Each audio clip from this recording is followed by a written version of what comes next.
What's going on? What's going on, everyone who's actually listening to this podcast right now? First of all, guys, welcome to the Nikhil Sai Show, which is hosted by me, the Nikhil Sai. And guess what's going on today? We are back with another amazing Two Comma Club interview. This is going to be crazy, guys. So make sure to stick around. You're gonna be so much inspired after you hear this entire story on how this dude is actually helping people make millions of dollars at the same time scaling his business through the roof. Like now we're talking about a person who is being into operations job, working 70 hours a week, struggling to have that freedom in his life. And then he started the freedom fighters movement, where there are thousands of people in this movement who are having success with this system.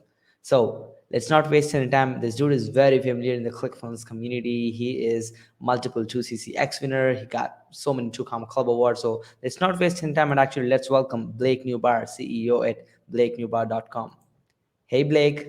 What's up, man? Pleasure to be here. Pumped, and thanks for having me on the show. Absolutely, Blake. Thank you so much for making our time today, and congratulations on the recent event you had. And Blake, I'm pretty much excited. I think your story is so much inspiring, from actually being in a day job to being a service agency and now helping so many entrepreneurs to start and scale their own online business and become a freedom fighter. So can you please start with your backstory? Like, how did all of this crazy journey started? Yeah, so I was working. Traditional 9 to 5. It was a fitness company. We were responsible for building. If you want to become a personal trainer, we create the certifications for it. So we're building this product every day. We're in there 12 hours a day building this product.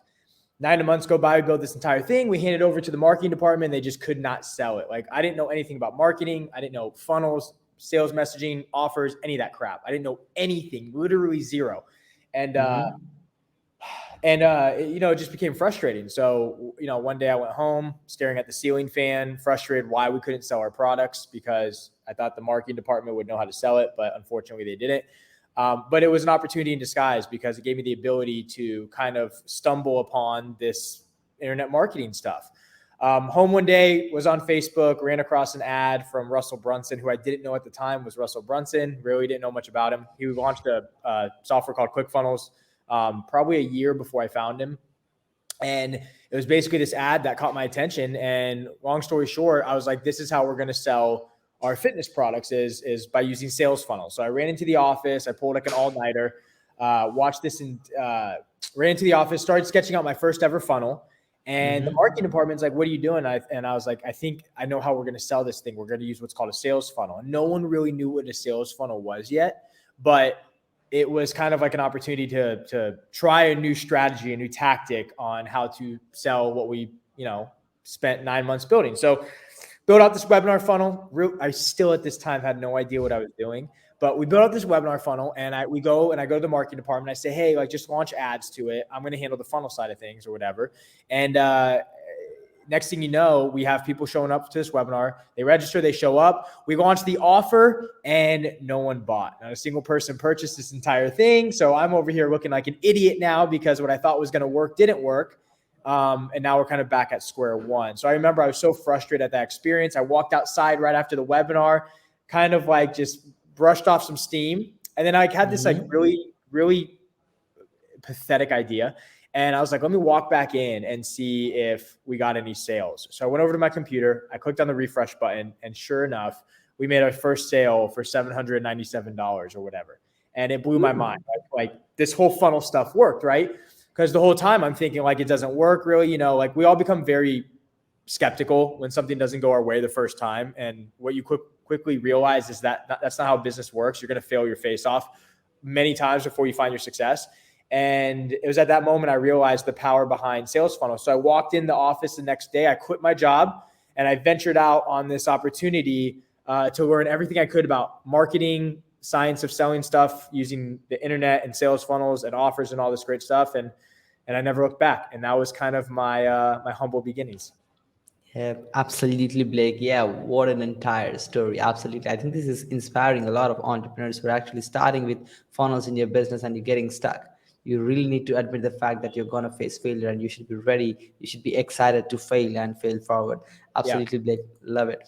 And Blake, one of the things which you have really created a trend on is converting social media into sales funnels. And you've mastered the craft, and you've been literally, I've seen over 100,000 people started to use profile funnels after you started speaking about this stuff. So we would love to learn more about like how to actually convert a social media into a funnel. Like how do you actually come up with that idea? Yeah, I was out to dinner one day. I was with my girlfriend and we were sitting having dinner and I was on my phone, which she hates, but whatever. I was on my phone. I was browsing on social media and I remember sitting there and I was like clicking on someone's post because it caught my attention. And that was the moment at that very moment, I remember realizing to myself, like I do that all the time, right? I'm constantly on social media. I'm on Facebook particularly. And I'm clicking on people's profiles like that have interesting posts that hit my wall. So I started thinking like, how many, if I'm doing this, right? Am I the only person on Facebook out of the 2 billion users that does this? And I started thinking like, maybe there's people clicking on my profile. Maybe there's people checking out my stuff. Well, at the time, my profile wasn't quote unquote optimized. It was just a normal cover photo. It was a normal profile picture. Everything was normal about it. There was nothing that really articulated what I did as an entrepreneur. So I had this idea and I ran an experiment and I basically transformed my social media profile, my Facebook profile in specific here, into a landing page or like a funnel, right? I changed the cover photo, I added buttons and links, and I basically hacked my entire social media account to look more like a landing page. So the second people would land on my page, they would instantly know A, who I was, B, what I stood for and what I was trying to do, and C, the products and services that I offered. And lo and behold, 9 days later, after transforming my social media profile, I generated $25,000 in sales for my products and services. And it blew my mind. I was like shocked, right? And that was kind of the beginning of it. I've been using it ever since because of the power of how many people, there's this hidden traffic source on Facebook that happens constantly. No one's really aware of it because you can't see it. You can't track it. It's just people that come and go, right? Traffic that just shows up. And people are really missing out by not having their profiles optimized to really kind of explain, articulate, and tell a story of who they are and what they're trying to accomplish as an entrepreneur. Absolutely big. And I think that is really, really powerful. Like using this lucrative existing organic traffic and making money out of it. That's absolutely amazing. And Blake, one of the best part is like, I'm into your freedom fighters movement. Like I'm one of your partners when it comes to Blake Newell's partner program. And one of the main things we stress out in the entire movement we're actually creating is launching imperfectly, because there are over 100,000 ClickFunnels users who procrastinate over having the perfect funnel, perfect webinar, perfect ads, and all of that stuff. So we would love to hear your take on the person who created the launching imperfectly movement. So how would you suggest entrepreneurs who are trying to launch their first funnel? Yeah. So, we've been down this, I think entrepreneurs get kind of hung up on making sure everything's perfect. And it's kind of a reflection of them, of how they want to articulate themselves and present themselves in the eyes of the consumer, basically in the marketplace. And what happens a lot is entrepreneurs, right, when they're first trying something for the first time, there's all this fear that's occurring, right? You want something to be really good because you kind of want to be better than the competition, but at the same time that comes with a demise that is happening in the shadow, which is you're always trying to make things perfect. And what you realize is that when you're constantly trying to make things perfect, whether it's your product or your service or whatever it is, right? Things that probably really aren't that important, because in the beginning of any business, the only thing that matters is generating sales, nothing else, not support, not infrastructure, nothing matters but generating sales. But what happens is entrepreneurs focus so much on making sure their stuff's perfect that next thing you know, they don't launch, and B, if they do launch, they're weeks, months, if not, years behind, because they waited so long to get something out in the marketplace for whatever reason. Like I said, maybe they're fearful, they don't want to get criticized, they want it to be really good, and all they're doing is kind of inhibiting the chances of them having success. So launching perfectly was kind of born out of kind of what we went through, right? Like even as entrepreneurs, and you realize that if you launch something that you think is perfect, it means you waited too long to get it into the marketplace. And the most success, we've ever experienced and had was never based on launching something that was perfect. It was based on launching something that was completely imperfect. Maybe a button doesn't work. Maybe the design's not exactly what you want. Maybe the products aren't as good as you want them to be. It doesn't matter, because the marketplace, honestly, they don't care as much as you think. They just want a painkiller to the pain they're experiencing. They want a solution to their problem. And even if it's not perfect, get it out in the marketplace as soon as possible, because you want the customer to tell you what to change and what to work on. It doesn't mean you take it in stride and take it into consideration. It doesn't mean you do exactly what the customer says, but when you have a product sitting behind closed doors or hiding under a rock, it does no one good. And you don't know what's going to happen with it. You're better off getting something in the marketplace that you probably hate when you launch it, and letting the marketplace kind of tell you the direction to kind of steer the ship. So launching imperfectly is a concept born out of the fact that if you're an entrepreneur and you find out that you're constantly working on something and you're not getting it out the door, there's this fear that's happening, right? And the best advice I can give anyone is just launch the thing that's imperfect. And I promise you're going to learn more from launching imperfectly than you would from thinking you launched something that was absolutely perfect. Yeah, absolutely, Blake. And I believe a lot of entrepreneurs should admit the fact that first of all, they should start shouting about the product and services and get sales, and then they can figure out the rest of the part because they have the cash flow as they launch imperfectly. Absolutely, Exactly. Blake. Yeah, love that, love that. And Blake, you've been this crazy dude who actually hit the 2 club one of the fastest way back then. So I'd love to hear the story. Like, how was the experience? Like the first and fastest 2 club in just 43 days. So how did you do that? Yeah, we actually did it fast. We actually broke that record. We're not keeping track anymore, but the fastest we did it was 25 days. We did a really explosive launch in Las Vegas, Nevada back in 2020. And from gearing up to this launch, it was a brand new product, brand new opportunity. The world's never seen it. Nothing like it still to this day because of how unique it really is. And we were fortunate enough to be able to build up a very aggressive and successful launch campaign, a pressure launch, as you'd call it. And January 16th of 2020, we were able to kind of release the valves of pressure and launch our brand new opportunity to the world.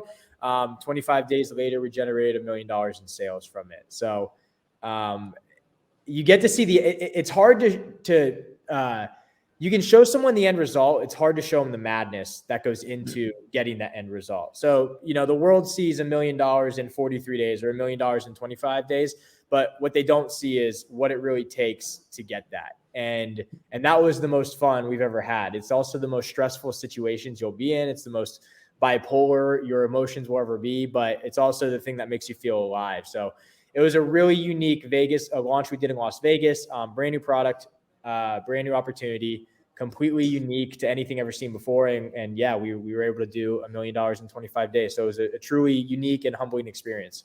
Wow, that's awesome, Blake. And I think this is really to inspire people, to show the possibility that $1 million is not a dream income or a fund you need for the retirement. It's something you could achieve as quick in 25 days if you really have the value to put in the marketplace.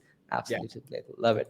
Let's get to the next question, Blake. And I mean, like you've been into funnels so depth, like you understand funnels day in, day out, you know why they be successful, why they fail. So we'd love to hear, like, most probably people who launch their funnel for the first time, they absolutely fail. And that's good. Yeah. So can you tell us like why most funnel launches fail technically? Yeah, I mean, it probably stems back to the stuff that everyone hates to do, which is market research. A lot of times people build products and services for themselves and not for an actual marketplace solving a problem. Most funnels fail for the fact that people are failing to understand the needs, the wants, and the desires of the market that they're going into. And honestly, they're not really solving a problem. They're just packaging some stuff up together because you think you're supposed to, and then you launch it and then it bombs.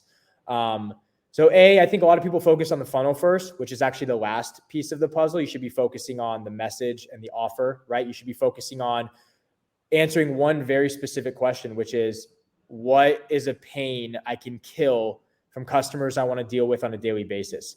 And you really need to solve a problem. Most people don't solve problems anymore. They just launch like competitive products based around improvement offers that just sink, right?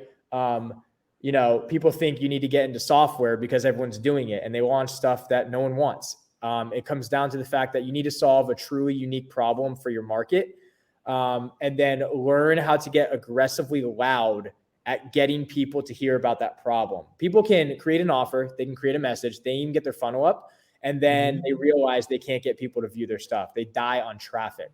So I wish it was this like easy, if you get one thing right, you'll have success, but you have to get like 15 things correct to have a chance at success. And a funnel is just a piece of the pie. So if you're struggling right now, there's a good chance there's no product market fit. There's also a good chance you don't know how to get drive traffic for people to see it. But all in all, the numbers don't lie. I mean, you're having success based on conversion rates, based on some very simple data you can look at. But I would say, the number one reason most funnel launches fail is the fact that people are creating stuff that no one wants. Yeah, absolutely, Blake. And when someone adds real value, which is demanding, I think it actually flows backward. You start collecting cash, then you invest in the right stuff, then you get the funnel live and all the stuff live. So I think that's the right flow. Like launching imperfectly is what it comes down to. So all the freedom fighters, you know what to do. Go launch imperfectly. Okay. So Blake, let's get to the next question. I mean, you've been an agency as well while you're actually building your own online products, and you've been helping people with organic traffic, building profile funnels, and you've been getting bigger clients, like clients who pay over six figures for your services. So we would love to learn more about like how does that look like to acquiring enterprise level clients as a marketing agency. Yeah. So when we started our marketing agency back in 2017, we closed the doors on it. We don't do it anymore. We just kind of do our own stuff. But at the time when we were doing it, we didn't really have infrastructure like most agencies, right? Because we didn't want to go that route, but we did get to work with some of the most amazing entrepreneurs on this planet. And I would say a reason for that acquisition was never based on because we had a very refined sales process or any of that stuff, right? Like we didn't have phone closures. We didn't have like a book call funnel really. Like the reason I think we were able to acquire a lot of clients is people want to do business with people they like, period, hands down. Like even if someone offers a better product or solution, most people don't look at it objectively. Unfortunately, they look at it subjectively. And they want to work with people they like. So I think we had a really unique likability factor, but most importantly, beside that, I think the reason is because we were able to give success to the people we worked with. And when you're able to deliver true results to your clients, they talk about it, right? Like they literally spread that word. And it got to a point where we were fortunate enough to be able to take our skill sets and apply them to our clients, that everyone we worked with got really explosive results, that it got to a point where I was no longer reaching out to clients. People were calling us straight up through word of mouth. Like I was getting to work with some of the most amazing people on this planet because they hear of what you do for other people. So there's this philosophy I truly believe in. It's called go for wins, right? And a lot of times as agencies, you just keep thinking about how do I get more clients? How do I get 5 clients a week or 10 clients a week? Everywhere you look, someone's, preaching like, get more clients, get more clients. And we didn't really look at it like that. We looked at it as like, how can we like get big wins for our clients? And when you do that, more people want to work with you because at the end of the day, right? Like most things aren't as good as they seem, right? Like it's marketing, right? So everyone kind of like postures and peacocks a little bigger than usually what the results get. We didn't want to be like that. Yeah. We're just like, let's like really get killer results for clients. And that will be our marketing. And that's what exploded our agency at the time because people just kept talking about it. So we were able to acquire clients strictly based on I think people really enjoyed working with us.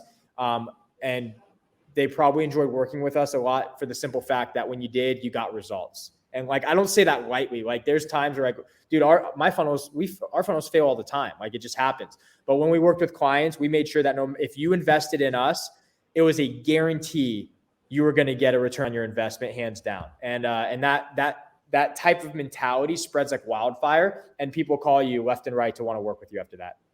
Yeah, absolutely, Blake. And I think a lot of marketing agencies should really admit the fact that the 100% efforts they're putting into marketing and sales, if that goes into fulfillment and getting results to the clients, I think that's going to explode their agency by getting them better clients who can pay bigger amounts as we speak. That's awesome, Blake. Thank you so much for amazing advice. Blake, let's get to the next question. So like you get a lot of stuff done, like you do these launches, you help your clients, you have people networking with you, you make time for this podcast as well. So we would love to learn more about like what kind of tools do you use to manage your projects, clients for productivity? Yeah, so we have a crazy tech stack. It's wild how much stuff we use. One thing specific we use for project management, we use Monday. We're very heavy into Monday. We use Trello. Monday, Trello are very effective project management tools. The best one we use for communication is Slack, hands down, game changer. And you kind of mix those three together and you get really effective ways of doing things because Slack is great for communication, right? And it integrates well with everything. And then we use Monday for kind of project management, right? Weekly meetings to see like the agenda, anything that kind of comes into what we call the loading dock, right? Mm-hmm. Like new opportunities come in every week. It's like the loading dock of like, any type of warehouse. And then you kind of like distribute those items that come in based on the different departments that they should go to. And Monday does a really good job at doing that. Trello is really good for like if we do any agile development, whether it's software or things like that, right? Like new feet, anything, right? It just keeps us in line. But all in all, those three are the main ones. We have a ton of other ones as well. But in general, those three kind of crush it for us. And I would even say Monday and Slack alone is a game changer. So we grew into it, remember, though, as you're starting an online business or you're starting a business, you don't need any of that stuff. Like use email, seriously, save your money. But as you start growing a team and stuff, you want to start making sure everyone's kind of like corralled under the same kind of like virtual roof, and Slack and Monday do a really good job at doing that. Yeah, absolutely, Blake. And I think it really simplifies down that what it takes to actually run a company which does multi-eight figures in sales, guys. So all you need is a simple project management software with the communication software. So no excuses. So let's get to the next question, Blake. We would love to know. I mean, I know you for a fact, like you travel a lot and you have fun, but do you kind of have any routines? Like, how does that look like? I have zero routine, unfortunately. I don't even know if that's unfortunate. I think there's some lure and magic in that. But I do have habits, right? Like I wake up, I get dressed, I take a shower like a normal human being, come to the office and just start working. In terms of like, do I like meditate and take cold showers and all that stuff? No, that's not my cup of tea. I don't believe in that stuff to have success. Will it make you feel better and more energized? Sure, absolutely. And to each his own. If you want to do it, have fun.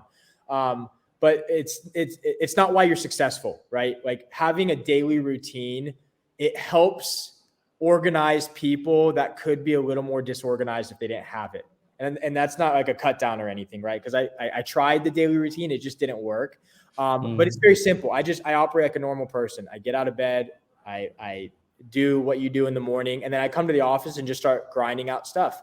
And that's what works for me. So I think at the end of the day, there's never a right or wrong answer. It's just what works for you. Like if I was completely disorganized and found I was getting in productivity like valleys, right, where I'm not getting much done, I would probably organize a routine to keep myself in check. If meditation helps you, if you're a little more stressed and you want to clear your mind, meditate 100%. If you want a little more energy in the morning, take a freezing cold shower. It's going to help. There's a lot of health benefits to all this stuff. Do it daily fast, right? Whatever it might be, I think. But when it comes down to it, if I think there's a lot of myth based around in order to be successful, or all of the successful people do the daily routine stuff. That's a complete lie. It's not true at all. You don't have to read a book every 3 days like they swear every CEO does. That ain't true either. Sorry, that's not true. CEOs don't have enough time in their year to read a book every 3 or 4 days. But do the things that you think you need to be doing at that time to learn a new skill set. Whether it's a daily routine or reading more, whatever it might be, do the things that you personally think you need to do to better yourself and better your business, right? There is no one size fits all. It doesn't exist. You kind of have to create a hybrid out of all the different things, and whatever works best for you might not work best for someone else, and that's okay, and vice versa. Just do what you think you need to be doing to grow yourself and grow your business. Yeah, absolutely, Blake. Thank you so much. I think that was an absolute perfect answer. And I believe this is gonna, get a very clear clarity on how everyone should look at their own routines and kind of habits they need to maintain. So, Blake, if there is an opportunity to talk to a 20-year-old you or someone who's just getting started in business, what will be your number one suggestion for them? That's a great question. So look, you're young, right? I would love to say you got time, right? Which theoretically you do. You're a lot younger, you're 20, you're just getting going. But understand that time is finite and it runs out. So my biggest suggestion to someone that's a 20-year-old is first thing you want to do is try and solve a massive problem that really can solve a massive try and solve a massive problem for a massive amount of people. I think a lot of times people focus on really small ideas, right? And it might make you a little bit of coin in the beginning, but then you start hitting this like ceiling very quickly and you wonder why your business isn't growing. Most of the time when I hear people in this space, like my business can't grow, it's because you really don't have a big enough idea. And that's something it's hard to teach, right? Like most people just really don't have that good of ideas, right? And that's what it comes down to. But if you can take some time to really learn a market, understand a market, and see what people are struggling with, go all in on a really big idea that kind of scares you, where even if you don't know anything about it, right? Because those are the ideas that kind of like change entrepreneurship and human history. It's those ideas that I think you can wake up every day and feel fulfilled about. So if you're 20 and you're trying to start a business and you're just getting going or whatever it might be, I would hardcore focus on something that delays gratification, because at the end, it's something that can outlive you and create a legacy, and be something bigger than you. So that's what I would do. Focus on something really big and scary and delay that gratification. Yeah, absolutely, Blake. Thank you so much. That was an amazing piece of advice, by the way. So let's get to the next question, brother. Your life's biggest achievement so far and any next bigger goals? Life's biggest achievement so far. Wow. Probably hitting 8 figures in a year was a big achievement. That was awesome. I also did just get engaged, which is a personal achievement. I would suppose that would count. Congrats on that. I appreciate it. Yeah. So personal, that business, being able to hit 8 figures, right, in a year was a huge achievement. Bigger goal next is thinking bigger. What's the next big thing that scares us again? And focusing on doing something that is so crazy, people start calling you crazy. And I think that's kind of the next big move down the line is always leveling up, right? You always want to keep challenging yourself. You always want to keep leveling up. You always want to play bigger and bigger and bigger. And it's always about jumping to the next lily pad that's a little bigger, that might be a little sketchier or riskier, but also has a bigger ROI and a bigger impact on people. So next big goal is just to keep thinking bigger and keep pursuing ideas and visions that scare us. Yeah, absolutely, Blake. And that reminded me the fact that you started these crazy award-breaking movements, which actually kind of blown up for a lot of people. Yeah, that was really funny. Absolutely. Let's get to the next question, brother. This would be fun to answer. So, what was the biggest mistake, especially in terms of business so far? Biggest mistakes in business, I would probably say it's probably what most people make in the beginning. It's pursuing ideas that you really, you don't know what it would really take to fulfill on per se. But probably product market fit. It was pursuing things that really just, it didn't have a fit. Like it was like Segway. It was really good ideas, but the market might not have been ready for them. So probably pursuing a bunch of different ideas. And then I would say hopping around from idea to idea, right? Like having like so many shiny objects, and every time I'd see a different style of butterfly, I'd want to chase it, and when you're doing that, when you're not focused, right? It might not cost you money. It could cost you resources, but the most important thing it's going to cost you is time, because you're jumping around from thing to thing to thing to thing to thing, hoping something takes off. Because that's when people have shiny objects, what they're basically saying, right, is the thing I'm doing isn't working that well, so I'm going to jump to this next thing, hoping that takes off. And then when that doesn't work that well, I'm going to jump to the next thing. That's what shiny object syndrome really means. If you ask someone about it, right? If someone says, I have shiny object syndrome, what they're really saying is what I'm doing right now isn't really doing that well, and I need to jump ship to something else. And I think I made that mistake a lot in the beginning, was jumping from ship to ship, because nothing was really working. So you fail to look at yourself in the mirror objectively and point yourself and say the reason it's not working is you. You want to blame that it was the thing you tried, and that was the issue. So the biggest mistake would be lack of focus on something that didn't necessarily give you instant gratification, but it could be something that could be massive in the future if you just stick with it. Yeah, absolutely big. And I think a lot of entrepreneurs go through this phase of jumping on shiny objects. Absolutely. So let's get to the next question, brother. Your main inspiration for the success and key people involved in your journey. Main inspiration for success.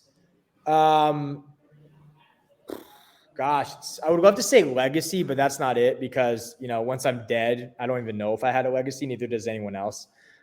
So I used to think legacy was important, and now I don't know so much anymore. I would say the main inspiration would be just I know what it was like to be dead broke and not really have direction on where I want to take things. And when I made my first sale ever in my life, it completely transformed probably who I was and what I was capable of doing. And I think by giving people that same feeling and that same kind of reward can change their life the way it's changed mine, and it's changed our team. And I think that's key. Is I think the main inspiration is constantly giving people the feeling I had in the situation I was in, knowing that if I can show them the light, it can completely transform their life. Yeah. And everyone involved in that. My business partner, Ace, he's definitely a key person involved. Him and I have been doing business together from day one, from way back when, back in college. We've been crushing it together as partners, helping, make an impact and make a dent in the universe. And then obviously we have a great team, Sean, we got, Sean and Darren and Kay, and we got a bunch of people, and Miguel and Cyrus and all these amazing people, right, who we work with on day in and day outs. They're the reason, if I'm leaving any names out, I apologize. But they're all the reason that we're able to do this, because business is you're never self-made, right? You're multi-made, and you have a bunch of people that, assist into the success. It's never one person or one idea or one thing. It's a coalition. It's a group of individuals that strongly believe in the same idea, pushing forward and doing everything in their power to move that needle. That's what creates a successful business. But it's never done by just one person. So yeah, I would say all those things combined, is the reason we do what we do and why we do it. Absolutely, Blake. Thank you so much. And yeah, I think Ace is amazing dude, actually. So pretty exciting stuff, brother. So like Blake, like you've been killing it. You've been inspiring thousands of entrepreneurs to start and scale their own online business, launch their funnels. So we would love to hear, like, where can our audience find you mentoring if they need more help? Yeah. So you can go, we have a Facebook group, completely free. It's just a cool group to be in. It's called the Freedom Fighters. Launch your first $1 million sales funnel. It's a really amazing community of like-minded entrepreneurs. I think we're about 11,000, a little over 11,000 now in that group. But it's just an awesome community. If you're brand new and you want to learn what is this inner marketing stuff the way that I had no idea what it was, it's a great group to join. If you've been around the block and you're a veteran of the space and you just want to learn unique strategies to grow your business, it's also a great group as well. So we teach a lot about funnels and sales, messaging and offers and all the good stuff you really need to find a way to generate an income using the power behind the internet. Absolutely, Blake. And guys, I'm personally in that group. This group is fire completely. Like you'll be seeing people popping in and talking about success and the kind of way they're achieving it. So it's a very good community. So make sure to join. I'm going to be adding the link in the description of this podcast episode. And Blake, what an amazing podcast session today. Really enjoyed the time with you today. Any last word before we conclude the podcast session for today?